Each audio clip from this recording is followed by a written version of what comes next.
If this episode makes you think, please let us know in the comments and support us by subscribing and leaving a review.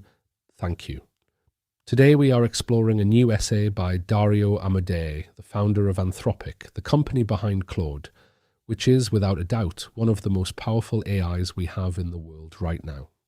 Now, what Amodei lays out in this piece is a pretty stark warning, suggesting that the rapid exponential progress of AI is far outstripping the slow, ponderous pace of policymaking and regulation. He uses this fantastic analogy from The Lord of the Rings, talking about the Hobbits trying to rouse Treebeard, this ancient, wise but incredibly slow sentient tree, to defend his forest from an army that's cutting it down. Treebeard operates on a timescale where it takes him a full day just to say hello to another tree.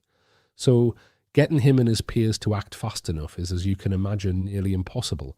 And that, Amodei argues, is pretty much where we are with AI and policy.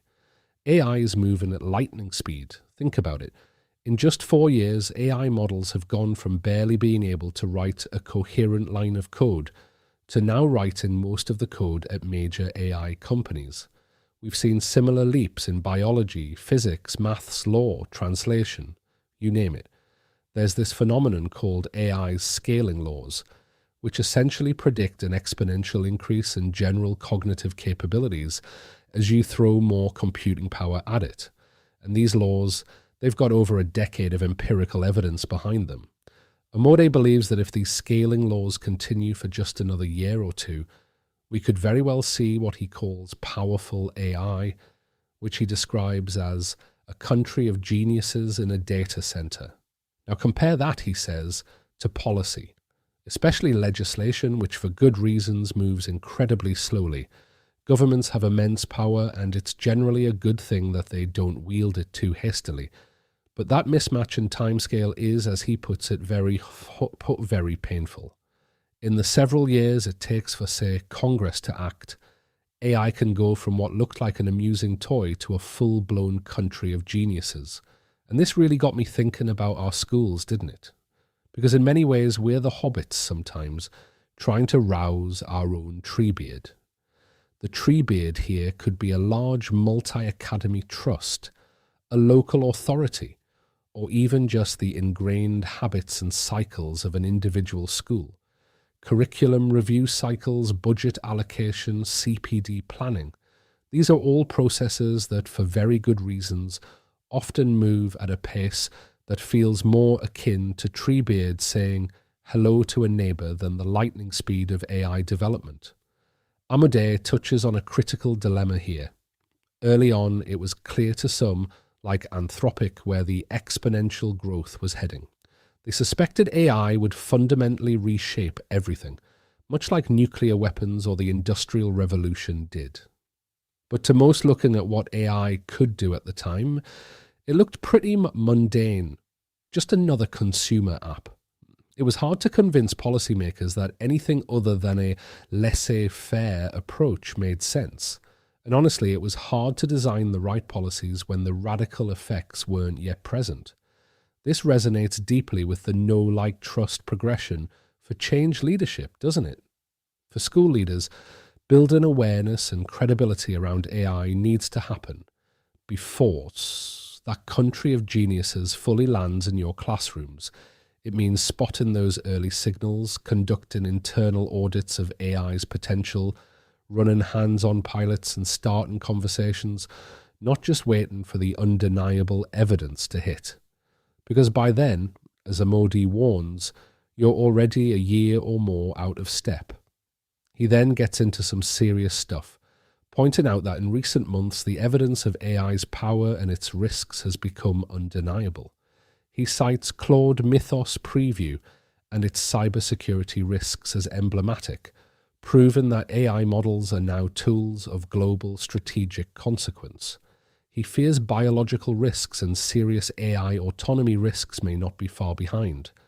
Now, those are global existential threats, and it might feel a bit dramatic for a Year 8 geography lesson. But the principle sense is crucial for education. The risks of powerful AI, even in a classroom context, are real if we don't have a human in the loop. It's about data privacy, sure, but it's also about critical evaluation, understanding limitations, and identifying bias. Our definition of AI literacy isn't about memorizing tool features. It's about collaborative reasoning ability, managing AI conversations with precision, and developing a reflective awareness of AI's influence. It's about teaching students that AI outputs are drafts, not answers. Amodei moves on to discuss 5 policy areas. The first is regulation and public safety. He makes the case that AI should be regulated like cars, airplanes, or drugs, powerful technologies that are essential but can kill large numbers of people if poorly designed or operated. He suggests mandatory technical testing and auditing for frontier AI models, similar to the FAA. In an education context, this isn't about regulating ChatGPT itself, but about how schools implement and manage the use of AI. What's the educational equivalent of the FAA? It's our own internal audit process, isn't it? As we advocate in the 7 lessons for AI adoption, we need to evaluate tools through hands-on pilots, not just marketing claims. We need a diverse task force, weekly challenges, reflection logs. It's about establishing our own safety standards for AI use within the school system, ensuring that the integration of AI enhances, not replaces, and that human judgment remains paramount. It's about giving teachers the time and space to explore, understand, and then apply AI safely and effectively. Next, Amodei talks about macroeconomics and tax policy. And this is where it gets really interesting for educators. He suspects that powerful AI could scramble the assumption that economic growth is fragile. If AI can do most cognitive tasks better than humans, and it could lead to incredibly rapid economic growth. But for the same reasons, so it could also cause massive and potentially enduring disruptions to the labour market. The core challenge, he argues, won't be incentivizing growth, but finding a way for everyone to share in the benefits, and crucially, for people to find meaning, purpose, and agency in a world where machines can do so much. This is the big one for us, isn't it? This speaks directly to the purpose of education in the AI era. It's why we talk about teaching students not to outsmart machines, but to outthink them. It's why we need to design learning that cannot be faked, because it demands depth, care, and imagination. What does that curriculum look like? It's one that deeply values process and productive struggle. It's about cultivating those uniquely human qualities that machines cannot compute, cannot wonder, cannot care about. Judgment, relationship, imagination, wisdom, ethics. Our role isn't just about preparing students for jobs that might not exist, but for lives of purpose and meaning. This is about protecting those human domains. Amodei then focuses on accelerating AI's positive impact, particularly in fields like biomedicine. He argues that regulatory systems designed for a slower pace of innovation aren't ready for the deluge of new products and advances that AI will bring. He's more worried about regulation slowing down progress than failing to address risks in these downstream applications. He proposes reforms for agencies like the FDA, allowing them to accept AI simulations and analysis to speed up drug development. Now, this is an interesting mirror for education. In many ways, our systems are also designed for a slower pace. But here, the challenge isn't usually over-regulation of new educational tech. It's often the slowness of adoption, alongside a fear of the speed of the technology itself. So, what are the regulatory bottlenecks or slow processes in education that AI could actually safely accelerate, allowing us to capture its benefits faster?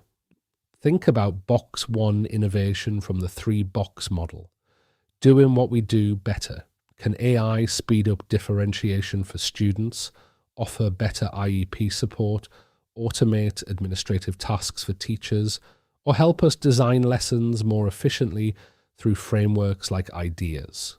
We need to proactively identify these areas and establish standards for integrating AI to achieve genuine efficiencies, giving teachers back time, focus, and energy to connect with students. His 4th area is the state and civil liberties. Amodei raises the chilling prospect of powerful AI in the wrong hands becoming the ultimate tool of autocracy or mass surveillance, bypassing democratic oversight. He calls for reliable accountability rules for autonomous weapons, a ban on their domestic use, closing data loopholes for mass surveillance, and even ensuring citizens have access to AI as capable as the governments when facing adverse action. In schools, this translates immediately to our ethical non-negotiables: data privacy, bias awareness, transparency about AI use, and human accountability for AI-assisted decisions. How do we ensure that AI tools used in our schools uphold student privacy? How do we explicitly teach students to be critically aware of potential bias and the surveillance implications of AI? And how do we model the idea that even with AI, human oversight and accountability for decisions are non-negotiable? This isn't just about tool use. It's about preparing students to be informed, critically engaged citizens in a world where these stakes are getting higher. Finally, Amodei discusses securing leadership by democracies, arguing that AI is so profound it resets the entire geopolitical game board. A nation with powerful AI could be like an army of World War II Marines facing medieval swordsmen. He advocates for a global coalition of democracies based on common values to manage the AI supply chain, coordinate risk mitigation, share benefits, and reject AI-powered repression. While this might seem far removed from the classroom, the principle of building a coalition around shared values is absolutely vital for any school or district adopting AI. It's about creating an AI core team across departments, fostering peer-to-peer learning networks, and establishing a shared vision. It's about not just adopting tools, but building a culture where AI is understood, managed, and guided by our collective educational purpose, and where accessibility is a foundation, not an afterthought, especially for the middle 80%. Amodei concludes with a powerful image. Treebeard and his forest are waking up. He sees a unique window of opportunity, where policymakers are unusually open to forward-looking actions, not because of better marketing for AI, but because people correctly perceive its risks are real. The challenge is to focus this concern into constructive solutions. For us in education, this is our moment to act now. It's about moving beyond fear or denial and instead anchoring AI to existing friction points in teacher workflows, not novelty. It means activating teachers as change agents and building dedicated structures for safe experimentation. It means aiming high, giving teachers back time and energy so they can deepen learning and connection with students. The exponential progress of AI demands that we, too, find ways to accelerate our thoughtful, purposeful, and human-centered response. That's all for today. Thanks for listening.